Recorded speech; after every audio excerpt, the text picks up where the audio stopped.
Okay, here we go. Happy New Year, everybody. Thanks.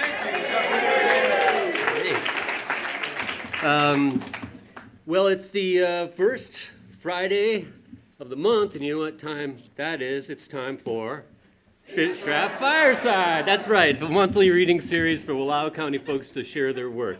And each month we get to hear 3 different featured readers to read just about what they're thinking about and writing down. And it's always been a variety pack of genres and orientations and experiences, and tonight is no different. I also want to thank all the people who are out there in internet land who are watching Fireside at fishtrap.org or on Fishtrap's YouTube channel. We're happy to have you here. And especially all you folks, I don't know if we could fit any more people in this room, but all the folks who are here for the first time or for the first time in a long time, we're welcome to Fishtrap. This place is for sharing stories and having conversations with people, and that's just what we're going to do. I also, tonight, our featured readers, and I'll give them a big round of applause because they're all nervous. And hold on, let me tell you who they are. Tonight's featured readers are Talia Filipek. Yeah. Jim Dameron. Where are you, Jim? There you are, right there. And our longtime Fishtrap friend, Zanni Schauffler.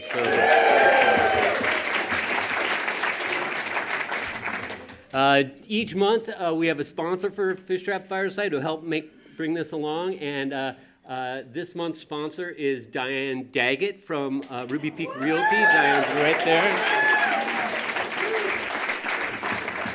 At the break, say thanks, Diane, for making Fishtrap Fireside possible. Okay, here's how Fishtrap Fireside works. Every month, as I said, we have 3 featured readers. They get up to about 10 minutes to share what they want to do. And then we take a break. We take an intermission where you can refill your glass, you can visit with people, fill up your plate, and then we come back for what we call the open mic. Now, the open mic is 5 readers reading short, less than 5-minute pieces of stuff they've been listening to, something that inspired them, something that they've written down, something they might have just jotted down during the evening here. And so I think are all the spots filled? There are 2 spots left. So at the intermission, if you feel like it, scurry on over there and sign up for one of the spots. It's always great fun. All right, let's get to the show. Our first questions? Okay, my name's Mike Midlow. Thanks. Our first reader is Talia Filipek. She mothers 2 little ones and delights in capturing the world and characters with her camera. Her creative practice has always expanded with a wild landscape at foot, forever in pursuit of a story previously untold. It's in the rare, quick, and quiet times that she puts pen to paper in an attempt to decipher her memories. With thanks to the Bryn Lundy Memorial Scholarship, Talia was fortunate to spend a week last summer with great authors and poet laureates at Summer Fishtrap, who inspired her to tend to this little writing flame. Her writing has often been a practice of personal reflection, but Fishtrap, Fishtrap has given her space to share these inner workings with the world from her home in Joseph, Oregon. Please welcome Talia Filipek.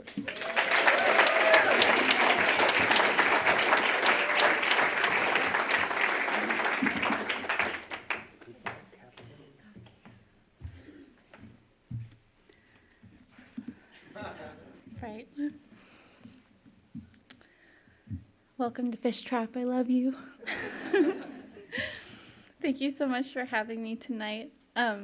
Both of my pieces tonight are about my journey with grief and my sometimes belief that it will take something otherworldly to make it finally go away. Okay. The German word Kummerspeck translates literally to grief bacon. The definition is the excess weight gained from sorrow. Bacon and grief share the renounced qualities of spilling out of the walls that are supposed to keep things neat. Bacon and grief are too grand and disallowed to sustain containment.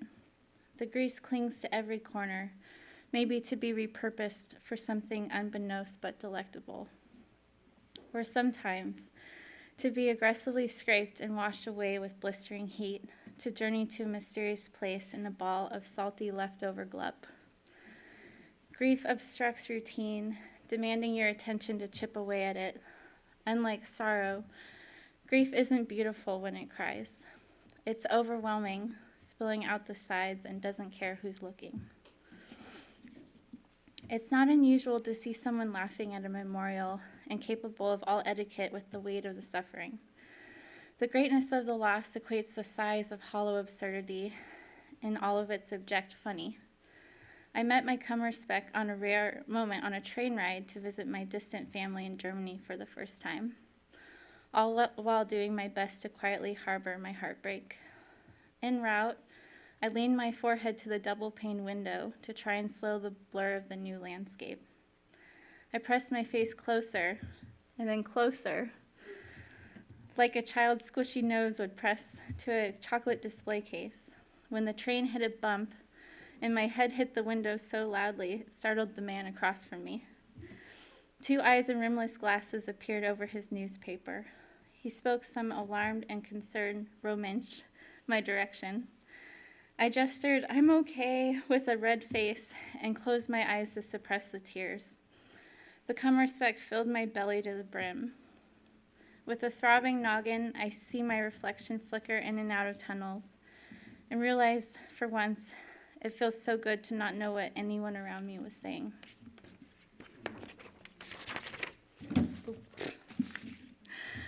On my way home, I mentally construe my forward path of healing.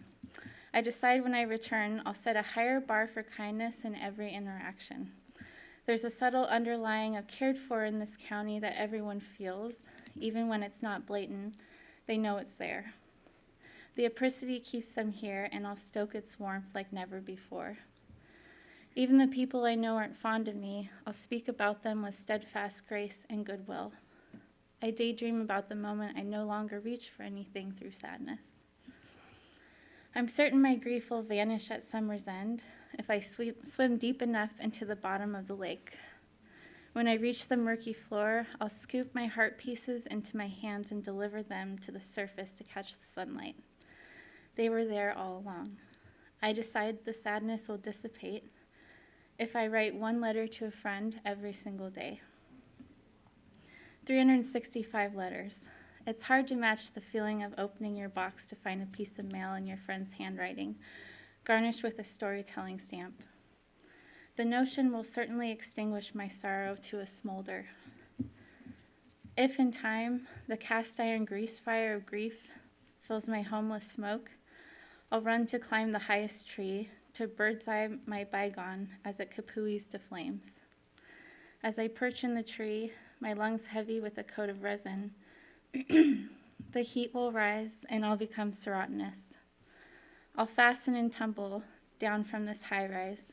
The branches will slow my descent, like the life nets the firemen used after they yelled "jump" in the old-timey movies. Back then, they were trained to douse Kummerspec fires. They'll pivot and catch me down below, to trampoline and hoist evergreen me as an ornament to the moon. I remember that in 1971, Douglas fir seeds traveled to the moon on the back of an astronaut. So none of this is hopeless. I'll tumble through the luminaries and onto the surface to finally find my joy bottled in mason blue glass.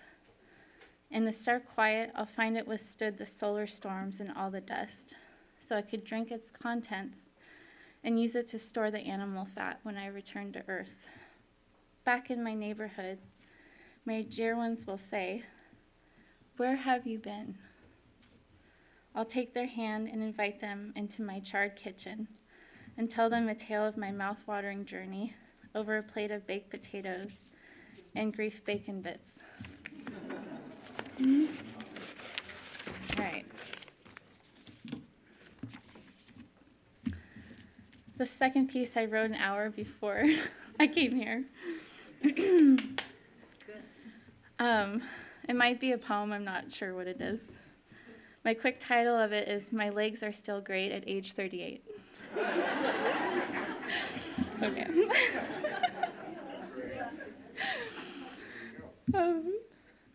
I feel stuck in an old photograph, a scene where I'm hunched in a weathered dress on a front step of a shack falling apart in the sagebrush, with the tumbleweed kids dodging the roosters. The even shade of the cottonwood trees hide the tiny eagerness of summer's honeybees, crawling and searching into my ears, up my arms, open and ready for love, like the underbuzz of an AM/FM radio and the scent of fresh-cut hay. When you sniff the picture, you'll smell the supper that went cold on the stove. Every night, the potter's clay of my memory builds and caves on itself, spinning wheels. And I wonder if the desert jackrabbit snipped at his heels when he left me with the babies and drove away for days, spinning and eventually returning to smash the icicles and throw the snow shovel at my pregnant belly. I swept the glass of everything he threw and smashed in angry, grisly eyes. As I drift, I think of how we lose ourselves in the things we love and find ourselves too. I tuck under my woolly blanket and my ears are cold. I'll never forget the day you found me, my new any day now love. You say you are the most tired woman I've ever seen. You wrap me in a woolly blanket, cover my ears and hoist me over your shoulder. My breath a distant puff of chimney smoke, as you drag me in a sled closer to the glow in the snowy woods. Around a campfire, I tell you I'm worried karaoke bars are going away.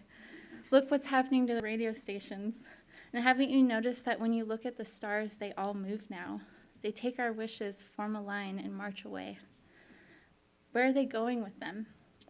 You lean into me and whisper, I pray every night like you know? You douse the fire and it buzzes out with a neon sign flicker. And I'm proud of myself for going back to my own bed for the eve. And the next morning, another single mama does my lashes. You'll love these. They just brighten you up. I go home and dig my carrots uncut for the county fair and hop in your truck with my paper doll skirt and boots and bun. You fix your hat as we tootle to George Strait through golden pasture. The windows roll down, and I don't want to, but I hope their little feet will dance on your boots. And can you meet me on Christmas Eve at 1 a.m. to stuff their stockings in a fit of laughter? And could we build a treehouse that our kids don't know about? You close your eyes and tell me that you reckon we're now the sun. We can't be shaken. We're ready to be new every morning. That's it. Thank you.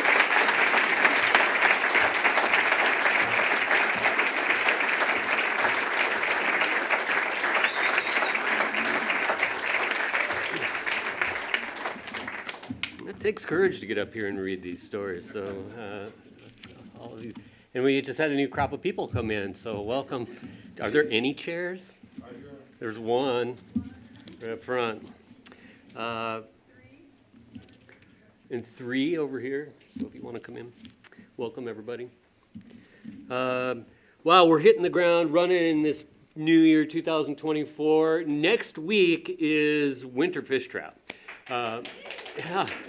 It's the 27th Winter Fish Trap gathering, and it's the program that we really feel like is part of the clear thinking part of Fish Trap's mission, where we talk about issues that are important to us all, and with all of the polarization and all of the stuff going on, people digging their heels in. This year's theme is Can We Talk? And we put together a pretty cool lineup. I don't know if you've heard about it, but forgive me, I'm going to tell you a little bit about it. The opening night is Friday, a week from today, with Dr. Christine Hoover from Gonzaga University. Is going to set the tone for a weekend of talking about how to talk with each other, how to listen. She's an amazing thinker and speaker, and Shannon and I had a meeting with her this week, and it was just inspiring to talk to her. The thing about Winter Fish Trap is you can either sign up for the entire weekend here in person or virtually, or you can do a la carte. You can say, oh, I just want to go to this one event, or I'm really interested in that event, or hey, friend, cousin, family member, let's go to this event. So all of these are a la carte as well. Saturday morning, bright and early at 8 a.m., Seth Kinsey and Craig Pesty-Strobel are leading an early morning, what they're calling a listening mandala. Something new to me, maybe familiar to all of you, on reconnection. Followed by a discussion called Working Together When We Don't Agree, with some of our community leaders, including Beth Estock, who's sitting here in the crowd, Nils Christofferson, Shantae Jett, and Shannon McNerney. Then there's this organization called Braver Angels. I don't know if you've ever heard of them, but they help facilitate conversations around the country. One of their presenters, Steve Radcliffe, lives in the Applegate Valley in Southern Oregon, is coming here to lead a workshop on the topic of depolarization, or how do we learn to not other folks.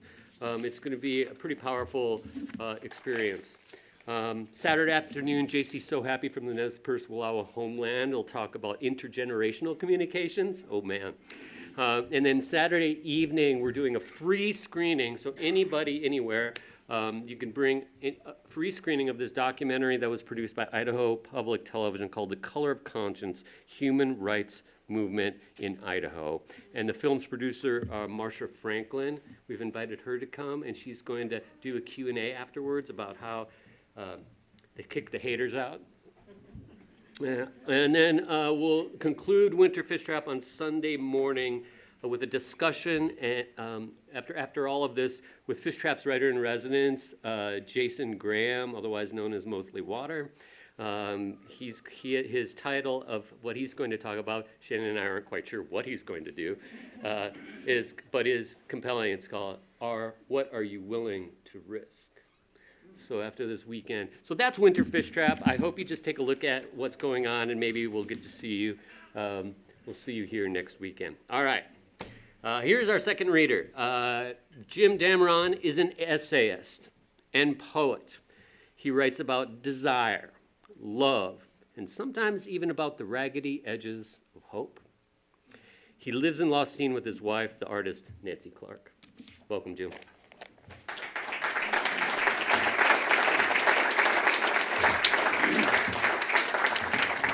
Thank you all. I must say there's just something quite miraculous about Fireside. We gather in the dark, in the cold, in the winter, and what do? We read to each other. So I'm quite pleased to be part of this. Thank you, Fish Trap, for making it happen. Last spring, my wife Nancy and I were in Africa on the last day of our trip. I got sick. I've been trying to make sense of that experience ever since. What I'm going to read is a fragment of that attempt. This is called Telling Stories That Words Cannot Describe. It started with an incessant rubbing of my thumb along my fingertips. My hands felt numb. My fingers tingled. Everything I touched came back rough and unreal. Or maybe it began when I stood funny, toes inward, body folding. For a while, I didn't really pay attention, didn't know that these feelings were mixed together with something that didn't yet have a name. Then my legs grew heavy. I struggled to climb a staircase. I had a sense of shrinking into the next step, as if I were getting smaller or the steps taller. I sought the railing for balance, but could barely raise my arm. In the attempt, my entire body tilted sideways, and I felt even more unsteady. I wanted nothing but to sit down, though when I did, I couldn't seem to lift my feet onto the ottoman. None of the explanations offered, dehydration, exhaustion, made sense. I tried to sit quietly, to breathe deeply, to push away the evidence that something was seriously wrong. All the while, confusion was collapsing into fear. I remember being dragged to a hospital, helpless but not unwilling, an immobile body hoisted onto an ER gurney, listening to wheels locking into place in Africa, far from home. 8 hours earlier, I had felt just fine. Now, except for a bit of movement in my hands and in my feet, I was paralyzed. The world was vivid just then, but up close, fragmented, tightly contained. A fuzzy half wall, a clock that didn't seem to tick, the face of a doctor, a dangling stethoscope, and me at the edge, stunned into a dumb present tense. I was a solitary onlooker, not yet a patient, staring at a diorama of a hospital ward, mumbling the word puncture, puncture, as an old fear came to mind, and a doctor turned me on my side to aim a needle at my spine. Why, I wondered, didn't it hurt?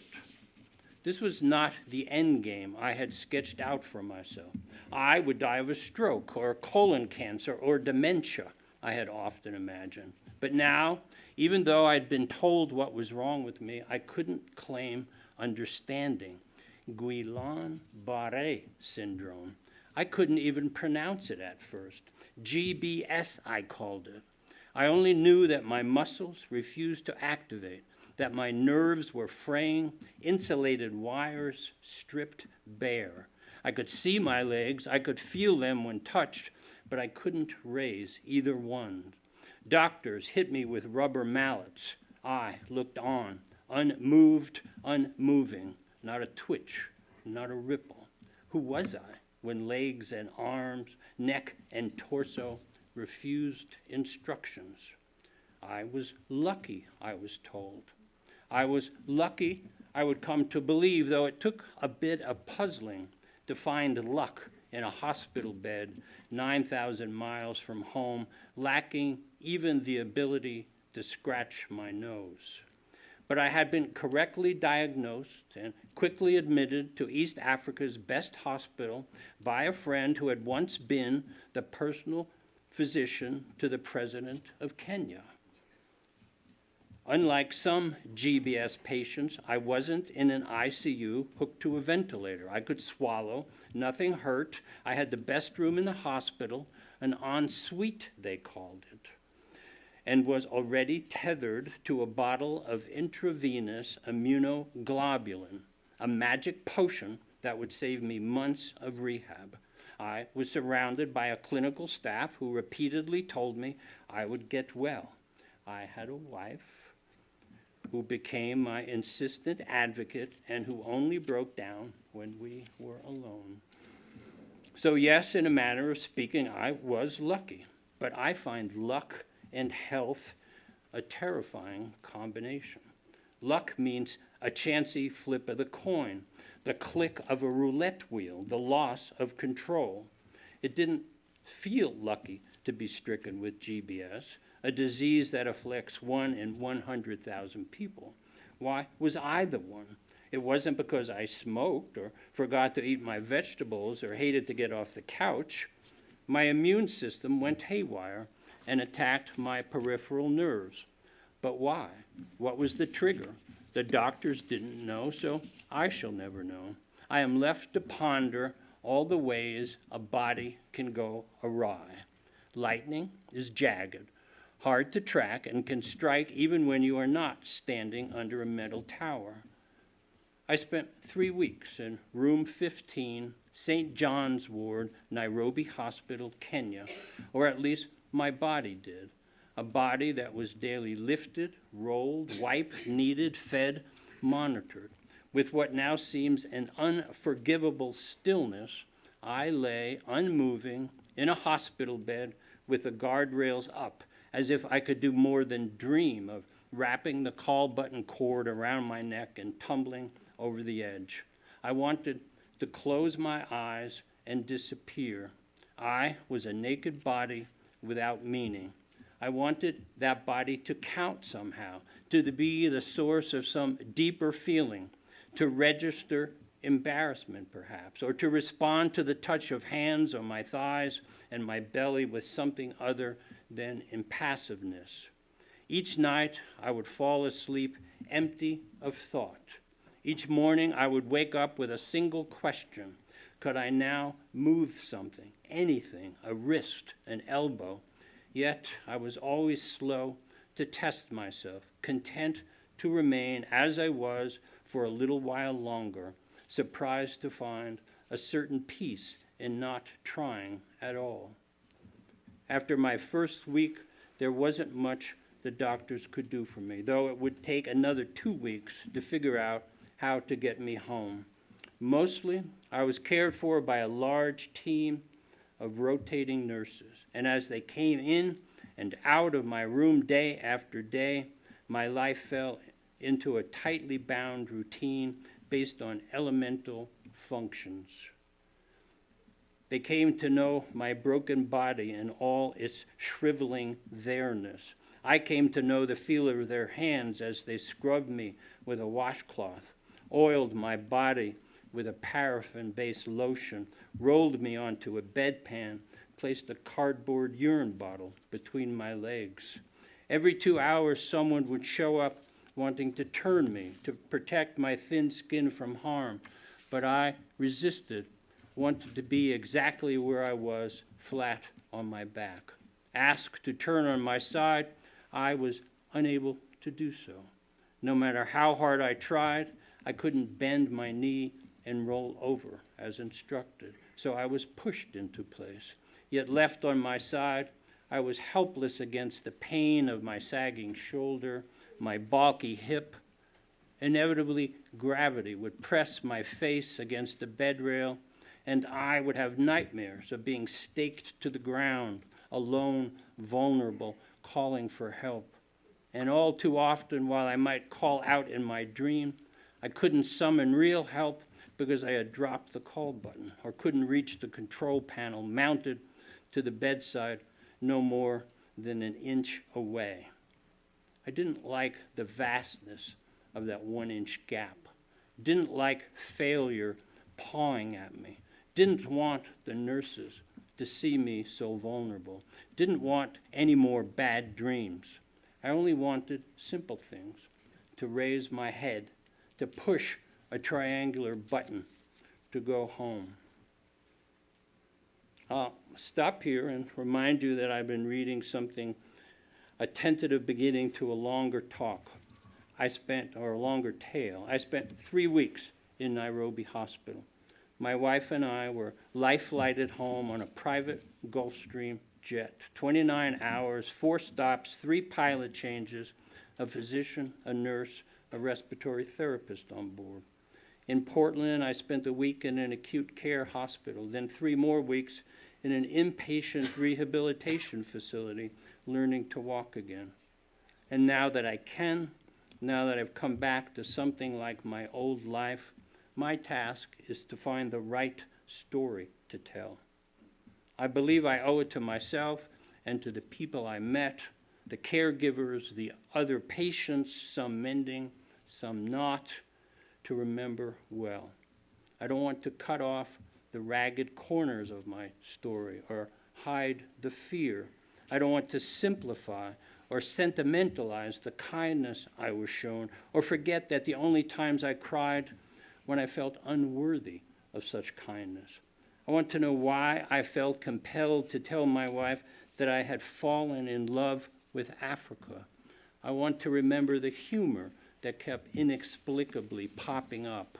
I want to better understand and latch onto my new self before my old self claws its way back into the story.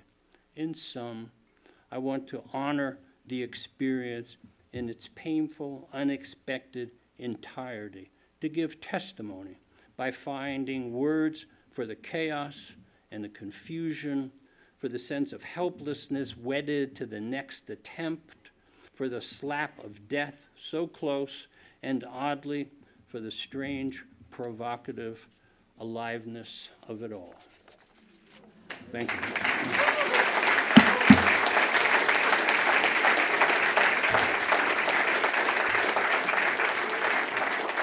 For anybody that's interested in writing about illness, I and Fishtrap will be offering a workshop in February on the subject. So if you're interested in, you've had your own experience, or you've been a caregiver and you've helped somebody, or you're just interested in this whole concept of how you become the story you tell and how you have to own that story, check it out in February on Saturday mornings. Thanks, folks.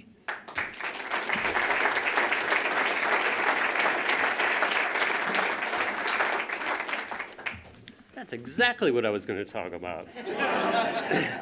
On illness, telling your story. Let me just read Jim's description of this Saturday morning workshop in February.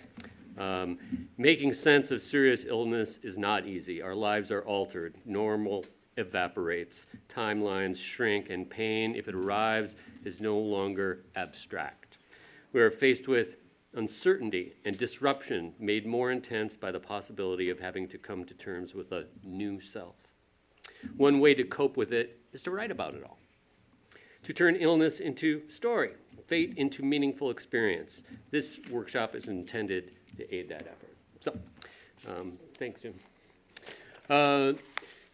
Fishtrap Fireside, this is the 11th season of Fishtrap Fireside. Who knew it could go this far and this long? And it's always going to be free admission to get in, because this is a community event, and some nights it's hard to get people to leave. But if you had a great time tonight, there's this beautiful Steve Arment carved fish. If you want to throw a couple bucks in there, it really does help us keep this place going, and shows that you appreciate this event. All right, let's get to our third reader. Oh my.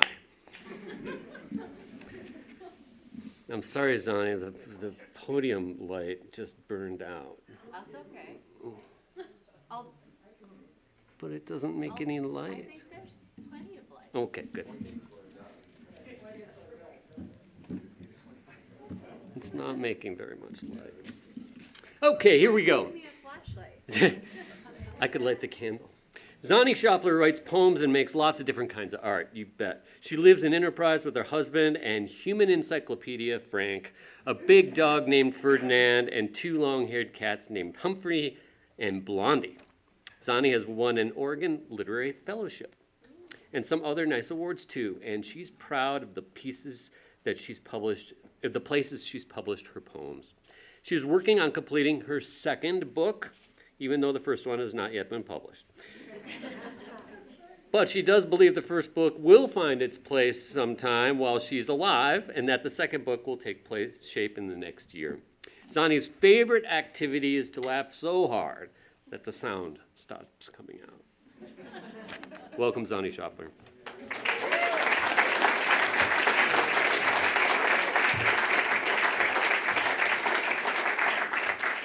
Look, my human encyclopedia ran up and gave me a flashlight. Thank you, Frank. I don't think I need it, but thanks, Fishtrap.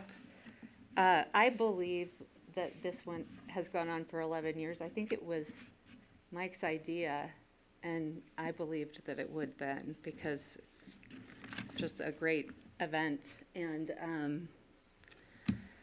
it allows people to take chances and write stuff they've written just before, and what we've heard tonight has been hot shit. It really has. I've had the pleasure of reading with Jim before. The opposite of that. But that is funny, isn't it? And Talia, keep writing, man. That's pretty amazing stuff. Thanks for having me. I'm going to read 3 poems, or poemish things, tonight. This one has 2 working titles. It's either called Waiting in the Car or it's called Enterprise Oregon, Summer 2022. Tonight in this town, it is light against dark, loud against soft. You are in the gloaming. You are nowhere and right here, and Frank pumps the gas because it is Frank, and of course he pumps the gas. You married a man from Alabama who has never had a beard. He will pump the gas and you will sit there, and in that 3, 4, 5 minutes, you will think about the good orzo salad you had earlier today. You will think about how most of the hummingbirds go to the ugly feeder over the blown glass one you bought at the specialty bird shop in the city. You will think about the price of gas, $5.49, how the number means nothing and everything, and your mind will move away from the concept of money, not because you're virtuous, you aren't, but because this is how your mind works. It moves away from things when it is supposed to wait for them. And you look at the gas station sign, it reminds you of the quiet fluorescent waiting of childhood. And you see the traffic cones out past where Frank draws the squeegee across the windshield and that one brown drip of water. You don't know what the cones are for, and you're not curious, but there they are marking something, and right over there the Elks Club and the post office across the street under the one light on Main.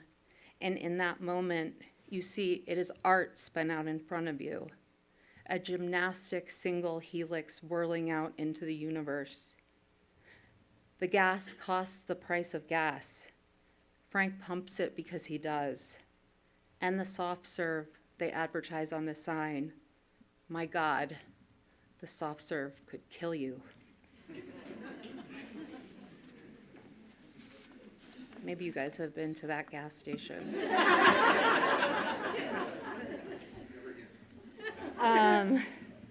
So this is a poem that's written as part of this sort of postcard poem writing project I'm doing. It's written to my friend Dennis, and it's unrevised, so I'm going to read it in its original form with its original nickname to him. Dear Dee Dee Beebs, I killed a mosquito against the bathroom mirror with the wrist brace I wear for my carpal tunnel syndrome. I'm not even sure it's the correct diagnosis anymore. My hands stay numb all night. I am not one to kill insects ever readily. I do the old water glass and slide the paper under heave-ho. I don't believe in killing save for mercy. But the anger fired up. I killed him 3 days ago, and he's still stuck to my mirror by his bodily extract. I don't know why I'm calling him he. I guess mosquitoes don't get a pause for consideration. I told my dentist about the killing. She used to be a bug scientist. She said, "It's okay, Zanni, they carry disease." But after the filling was done, the pierce of the needle and the high pitch of the drill, I ground my teeth. She took my bib off, and I thought of asking her, "Is it okay, Dr. Browning? Is it?" Love, Zanni.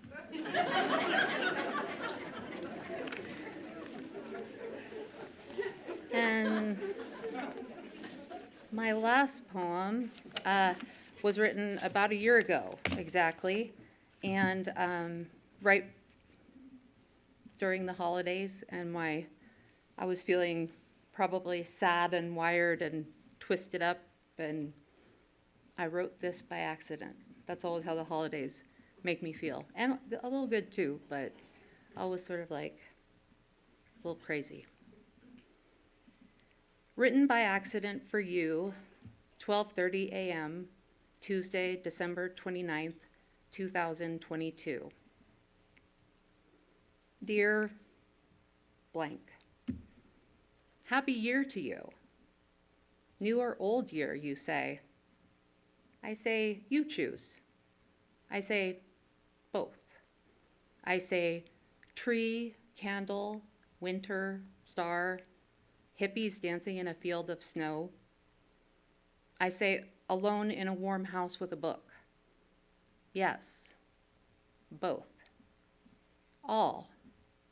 So. And. I say if not happy, curious. I say if not happy, agitating. I say if not happy, it's all apocryphal head trip anyway, and I adore you. Even when you're the opposite of, even when you're the opposite of, even when you're the opposite of it. Antecedent, oh yes, happy. Even when you're the opposite of, and it's hard to adore you when you're in your opposites, I'll keep trying. You've made my love list. I say, if not happy, ever so often calmed by watching a cat clean so carefully her fur. I say, if not happy, then one afternoon on your periphery, a glimpse of the young postman leaping the steps to leave the neighbor a package. I say, if not happy, hopeful. I say, if not hopeful, the tiniest runt of an ant's thimbleful of hope. I say, if no thimble, my thimble. I have one. Let me minister to you with it. And back to what was at the beginning.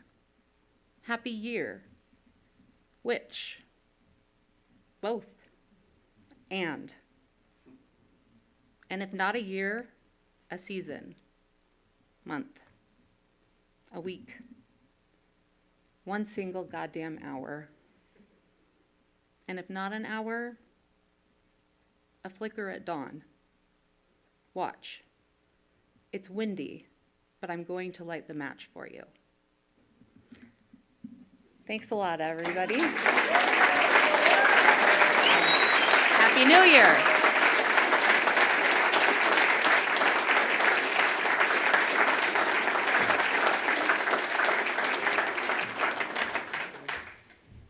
Wow. Wow, wow. Also, wow. So this is an incredible way to start the year. So I just want, before we take our 10-minute intermission between our amazing readers and our open mic, I just want to remind you that we have a raffle going. And I want to thank everybody who's already given to the end of the year campaign or has been sustaining us. Those monthly donations add up and make all of this and so much more possible. We have some great things going on with theater. We have some great youth programs happening. And this raffle that I'm referring to, if you want to go over here to this table or just ask me about any of our programs, how you can contribute or how you can be a sponsor, I'm going to be over there. But the raffle, you'll be able to choose between three things. One is a pie a month for a year. The second one is 50% off a workshop, online or in person. And the third one is a really nice bag of swag. Swag is also over here, and we have new swag coming for Winter Fishtrap. And I just want to say how excited I am about what we're doing with Winter Fishtrap. This needs to happen more. And we need to have conversations that aren't comfortable and lean into that and say, we know how to be uncomfortable and keep talking and keep working together and keep building together.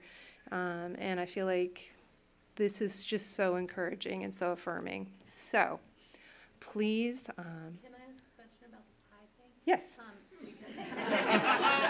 I'm so glad you asked. Go. Is it different makers of pies or the same maker?